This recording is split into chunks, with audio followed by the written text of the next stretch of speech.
Hello दोस्तों, आप लोग का स्वागत है हमारे चैनल मिशन सीटेड बीटेड तैयारी में। दोस्तों, हम लोग सीडीपी का चैप्टर चला रहे थे सीटेड के लिए और अन्य टेट के लिए। तो सीडीपी में हम लोग पहला चैप्टर पढ़े थे वाइगोत्स्की। लेव वाइगोत्स्की हम लोग पढ़ चुके हैं। उसमें सारा थ्योरी हम लोग कंप्लीट कर लिए हैं, अच्छे से समझ लिए हैं। जो नहीं देखे हैं आप जा कर के देख सकते हैं हमारे चैनल पे। लेव वाइगोत्स्की के नाम से आप सर्च करेंगे, मिशन चैनल सर्च करेंगे, आप पहुंच जाएंगे वहाँ पे। आप देखेंगे वहाँ पे आपको समझ में आएगा, थ्योरी अच्छे से समझ में आ जाएगा, उसका एक्सप्लेनेशन अच्छा से किया गया है। अब इसमें हम लोग क्या करेंगे, लेव वाइगोत्स्की से जुड़े हुए जितने भी इम्पोर्टेंट क्वेश्चन है उसको आज हम लोग कर लेंगे, ताकि रिवाइज भी हो जाए। थ्योरी बिना रिवाइज का कंप्लीट माइंड में सेट नहीं होता। तो हम क्या करेंगे, अभी क्वेश्चन हम लोग लगभग 20 करेंगे। क्वेश्चन को पहले हम लोग देखेंगे और क्वेश्चन के अनुसार फिर क्या करते हैं, 2 सेकंड 3 सेकंड का हम साइलेंट मोड देंगे। आप आंसर दे सकते हैं। पहले हम क्वेश्चन बोलेंगे, आप 2 सेकंड 3 सेकंड हम टाइम देंगे। आप पहले आंसर चूज़ कर लेंगे, उसके बाद हम आंसर बता देंगे। इससे आपको प्रैक्टिस भी हो जाएगा और आंसर भी वहीं पे बता दिया जाएगा, जिससे आपको रिवीजन भी हो जाएगा, सेट भी एक साथ हो जाएगा और रिवाइज भी एक साथ हो जाएगा। तो चलिए दोस्तों, हम लोग क्या करते हैं, वाइगोत्स्की से जुड़े हुए इंपॉर्टेंट सवाल जो सीटेड बीटेड या अन्य टेट में आती रही है लास्ट 2-3 साल में, उसके बारे में हम लोग सेट कर लेते हैं। तो फर्स्ट क्वेश्चन है, आप देख रहे होंगे स्क्रीन पे फर्स्ट क्वेश्चन है ना। यहाँ पर देख रहे हैं हम ब्लिंक वहाँ पे कर देंगे जिस क्वेश्चन के बारे में हो रही है। तो फर्स्ट क्वेश्चन है, लेव वाइगोत्स्की के अनुसार सीखना मुख्य रूप से किसके माध्यम से होता है।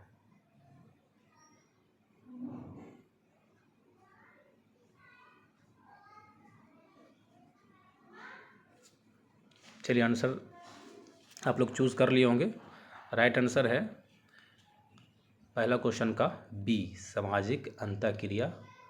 सामाजिक अंतःक्रिया आप पढ़े होंगे, जब आप थ्योरी पढ़ रहे होंगे तो सामाजिक अंतःक्रिया को आप सोशल इंटरेक्शन भी कहते हैं। ठीक है, ये मेन वर्ड है, मुख्य वर्ड है लेव वाइगोत्स्की का। चलिए दूसरा क्वेश्चन देखिए, निम्नलिखित में से कौन सा कथन वाइगोत्स्की के सिद्धांत के अनुसार सिद्धांत का सर्वोत्तम वर्णन करता है।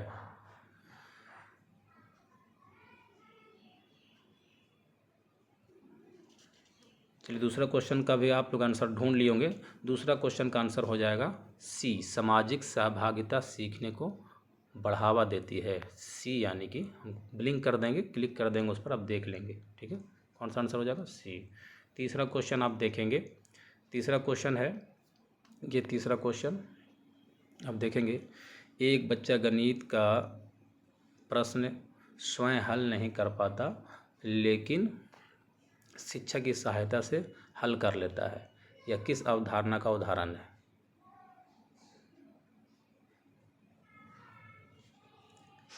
चलिए इसका आंसर हो जाएगा तीसरा का बी। आप लेव वाइगोत्स्की में आप पढ़े होंगे ZPD, zone of proximal development. ठीक है, यानी समीपस्थ विकास का क्षेत्र। कोई भी बच्चा खुद से नहीं करता, अगर उसको कोई सहायता करके वो काम करा दे रहा है तो ये किसके अंदर में आ जाएगा, ZPD के अंदर में आ जाएगा। चाहे वो पढ़ाई लिखाई कोई चीज़ भी सहायता से की जाती है, जीवन का कोई भी काम, वो सब ZPD के अंदर आता है। तो तीसरा का क्या हो जाएगा, तीसरा का आपका बी हो जाएगा। ठीक है, अब चौथा क्वेश्चन देखिए, ZPD का संबंध किससे है।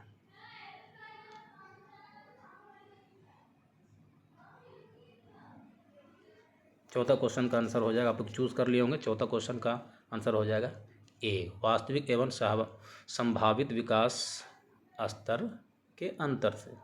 ठीक है, तो यानी कि ए हो जाएगा चौथा का ZPD का संबंध। दोस्तों हम क्वेश्चन पढ़ देंगे, आप क्या करेंगे, आप पढ़ करके साइलेंट हो जाएंगे 2-3 सेकंड, आपको उत्तर चूज़ कर लेना है माइंड में, फिर मैं आंसर बता दूंगा। इससे रिवीजन भी हो जाएगा और आपका सेट भी हो जाएगा। और इसी तरह का सेट आपको चैनल पर आता रहेगा। आप बने रहेंगे हमारे चैनल पे, सब्सक्राइब और लाइक और शेयर करते रहेंगे अपने दोस्तों के बीच में, ताकि सबको फ़ायदा हो सके। ठीक है, तो अब अगला आएंगे हम लोग 5वां क्वेश्चन में, ठीक है। जहाँ पे ज़रूरत होगा एक्सप्लेनेशन का, हम एक्सप्लेनेशन वहाँ पे कर देंगे, बोल देंगे, आप अच्छे से समझ पाएंगे, ठीक है। 5वां क्वेश्चन, वाइगोस्की के अनुसार शिक्षा की सबसे महत्वपूर्ण भूमिका क्या है?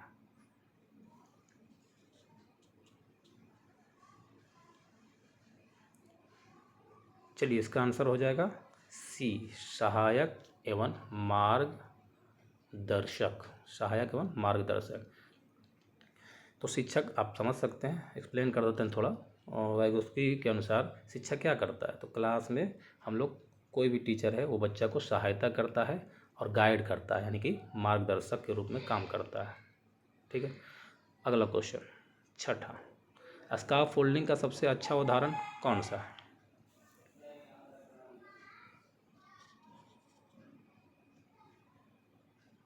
चलिए 6ठा का क्या हो जाएगा, बी हो जाएगा, स्टूडेंट को संकेत देकर समाधान तक पहुंचाना, ठीक है।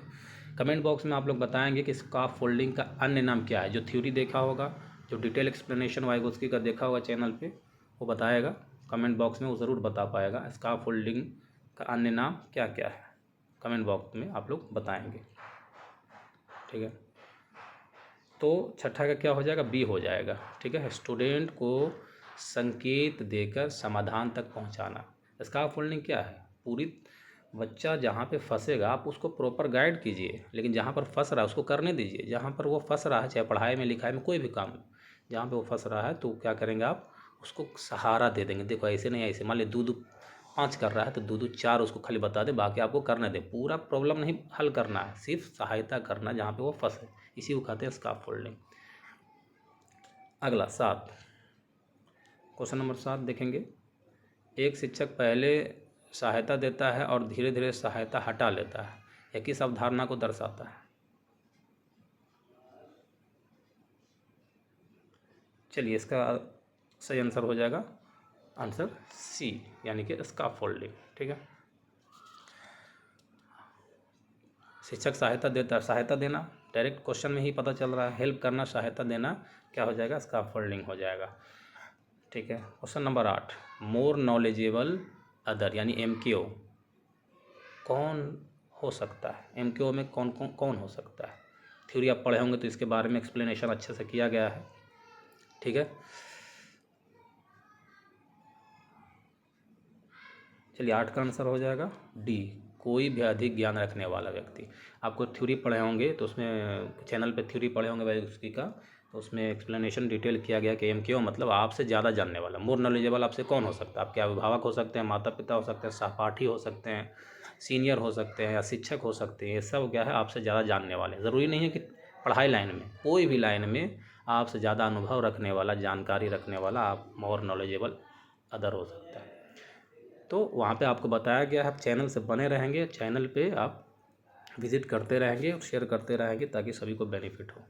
जो भी दिक्कत हो आप कमेंट बॉक्स में बोल सकते हैं, कमेंट बॉक्स में हम उसका तुरंत रिप्लाई करेंगे, सही आंसर और सारा दुविधा दूर कर देंगे।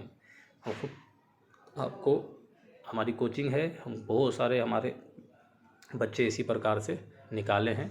आप लोग के लिए ही हम ऑनलाइन में है जो है मार्गदर्शक के रूप में गाइड करना चाह रहे हैं। आप लोग सपोर्ट कीजिए और लगातार बने रहिए चैनल। तो मोर नॉलेजेबल अंदर में कौन सा आंसर हो जाएगा? 8वां का, 8वां का हो जाएगा डी, 8वां का डी, कोई भी अधिक ज्ञान रखने वाले व्यक्ति, ठीक है। क्वेश्चन नंबर 9, वाइगोस्की के अनुसार भाषा क्या है? वाइगोस्की के अनुसार भाषा क्या है?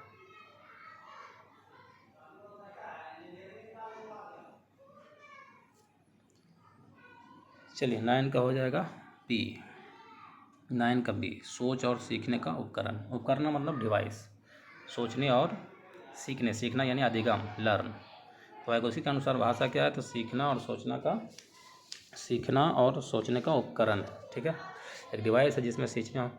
केवल वाला देखिए आंसर, जितना भी केवल रहता है वो निगेटिव पॉइंट को शो करता है, इसलिए केवल जहाँ लगा क्वेश्चन सही पूछ रहा, अच्छा पूछ रहा है, और ऑप्शन जो है निगेटिव डाला हुआ है, केवल वाला डाला हुआ है, तो क्या हो जाएगा, निगेटिव टैग वर्ड में चला जाएगा, यानी कि वो उल्टा हो जाएगा। अच्छा सवाल सही में पूछ रहा है, अच्छा ढूंढने कह रहा है, और ऑप्शन केवल है, लिमिट में रख रहा है, तो वो निगेटिव हो जाएगा, वो कट जाएगा ऐसे ही, ठीक है। तो एलिमिनेशन मेथड से वो हट जाएगा तो बच जाएगा, बी आंसर हो जाएगा। क्वेश्चन नंबर 10, निम्नलिखित में से कौन सा कथन वाइगोस्की के विचारों से मेल खाता है?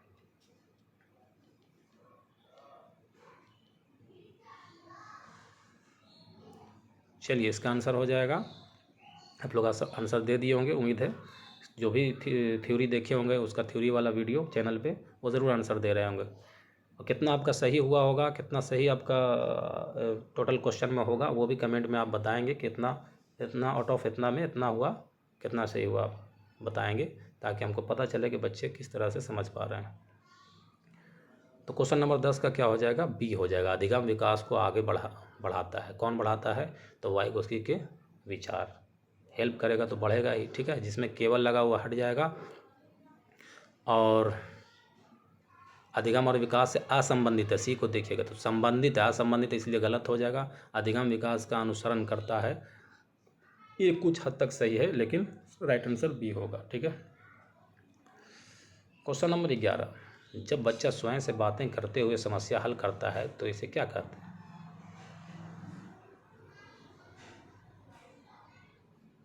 चलिए इसका आंसर हो जाएगा सी, प्राइवेट स्पीच, जिसको हम लोग कहते हैं निजी वाक्य। निजी वाक्य यानी खुद से मंथन करना। कभी किसी प्रॉब्लम में हम लोग फंस जाते हैं या कोई ऐसा क्वेश्चन आ जाता है तो उसको क्या करते हैं, पेचीदा क्वेश्चन आ जाता है तो उसको क्या करते हैं, मन ही मन में हम लोग क्या करते हैं, सोचते हैं। मन ही मन में उसको सोच करके क्या करते हैं, हल ढूंढने की कोशिश करते हैं। इसी को कहा गया है प्राइवेट स्पीच, ठीक है। तो इसका आंसर हो जाएगा ऑप्शन नंबर सी। 12, एक कक्षा में शिक्षक विद्यार्थी को समूहों में कार्य करने के लिए कहता है ताकि वे एक दूसरे से सीख सके, यह किस सिद्धांत पर आधारित है?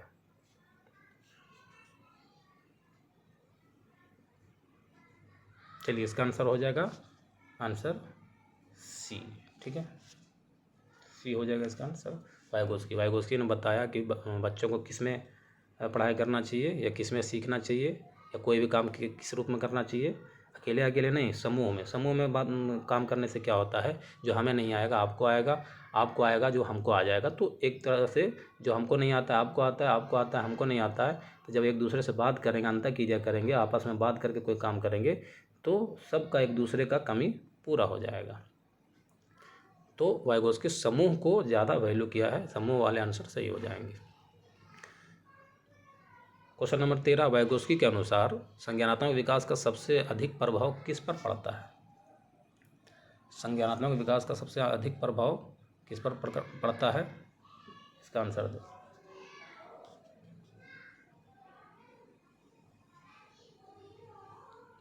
तेरह का बी, ठीक है, आप आंसर बता दिए होंगे।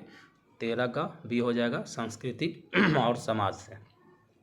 देखिए इसमें आप संस्कृति समाज, इसका सिद्धांति का नाम आज सामाजिक एवं सांस्कृतिक वाइगोस्की का सिद्धांत का ही नाम है, इसलिए डायरेक्ट आंसर हो जाएगा। इसमें देख लीजिए वंशानुक्रम जिन प्याजे के बारे में आप पढ़ेंगे, वंश चलता है कैसे कैसे चलता है।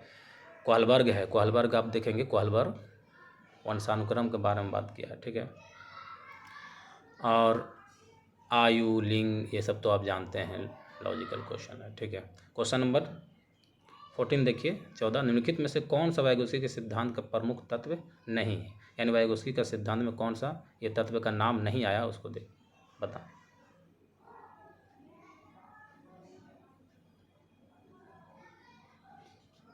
चलिए इसका आंसर क्या हो जाएगा? 14 का डी हो जाएगा, क्लासिकल कंडीशनिंग। अब देखिए होंगे ZPD को का फोल्डिंग, अब जब थ्योरी पढ़े होंगे चैनल पे तो आपको इसके बारे में बताया गया कि 3 ही नाम आए होंगे, क्लासिकल कंडीशनिंग, इसमें नाम वाइगोस्की में नहीं आता। अगला 15 में, एक शिक्षक कठिन कार्य को छोटे छोटे चरणों में बांटकर बच्चों को सिखाता है, यह किस अवधारणा का उदाहरण है?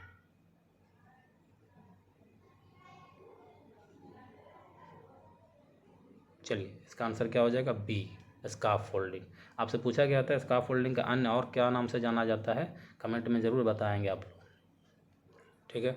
इसका आंसर हो जाएगा स्काफ फोल्डिंग, ठीक है। कोई भी काम करने के लिए एक ही बार बड़ा काम नहीं हो पाता। वाइगोस्की ने बताया कोई भी बड़े काम को छोटे छोटे टुकड़ों में तोड़ करके उसको काम करेंगे तब वो बड़ा काम भी आसानी से हो जाएगा, यानी एक दूसरे के हेल्प करने से। 16 नंबर, वाइगोस्की के अनुसार बच्चे का विकास किससे प्रभावित होता है?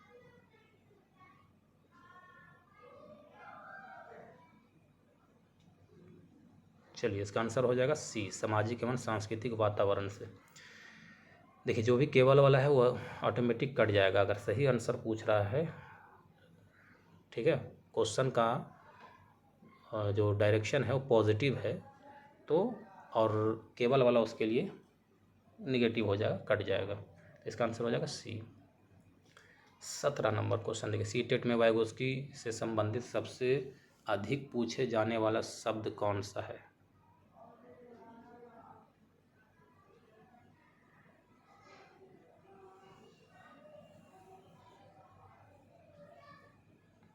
चलिए इसका आंसर हो जाएगा 17 का सी, ZPD। वाइगोत्स्की से रिलेटेड सबसे ज़्यादा पूछे जाने वाली आंसर क्या है? ZPD है, जिसको हम लोग कहते हैं। ZPD का फुल फॉर्म जिसको मालूम होगा कमेंट बॉक्स में ज़रूर बताएंगे।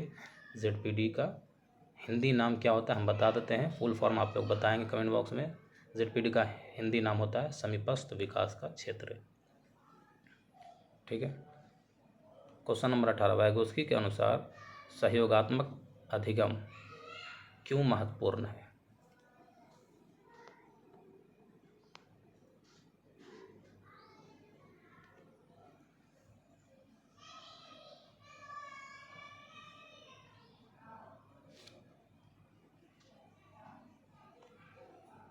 चलिए इसका आंसर हो जाएगा 17 का क्या हो जाएगा?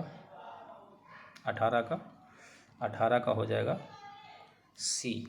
इससे संबंधित टिक कर दे रहे हैं, क्या हो जाएगा? सी हो जाएगा, ठीक है। इसे सामाजिक अंतःक्रिया के माध्यम से सीखना बढ़ता है, ठीक है। क्वेश्चन नंबर 19, क्वेश्चन नंबर आप 19 देखेंगे तो उसमें लिखा हुआ है, जो बच्चा आज सहायता से कर सकता है वह कल स्वयं कर सकेगा, यह कथन किस अवधारणा को दर्शाता है? चलिए 19 का क्या हो जाएगा? ये हो जाएगा स्कैफोल्डिंग एवं ZPD। जो बच्चा आज सहायता से कर सकता है वह कल स्वयं कर सकेगा, यह कथन किस अवधारणा को दर्शाता है? स्कैफोल्डिंग का, ठीक है। तो ये टोटल क्वेश्चन थे लगभग 90 क्वेश्चन। आप लोग का कितने क्वेश्चन सही हुए कमेंट बॉक्स में ज़रूर बताएंगे। और आगे जिन प्याजे और अन्य सिद्धांत के लिए जो भी CDP का इम्पोर्टेंट थ्योरी के लिए और कंप्लीट सीटेट की तैयारी के लिए हमारे चैनल से बने रहें। हम आपको डेली जो है थ्योरी का वीडियो और BPSC TRE 4 से रिलेटेड और अन्य टेट से रिलेटेड CDP का थ्योरी सबका कंटेंट डालते रहते हैं, उसके प्रैक्टिस सेट डालते रहते हैं। आप बने रहें और शेयर करें, सब्सक्राइब ज़रूर करें ताकि हम मोटिवेट हों और आपको हेल्प हम कर सकें डिजिटल प्लेटफॉर्म में। तब तक के लिए धन्यवाद, टेक केयर।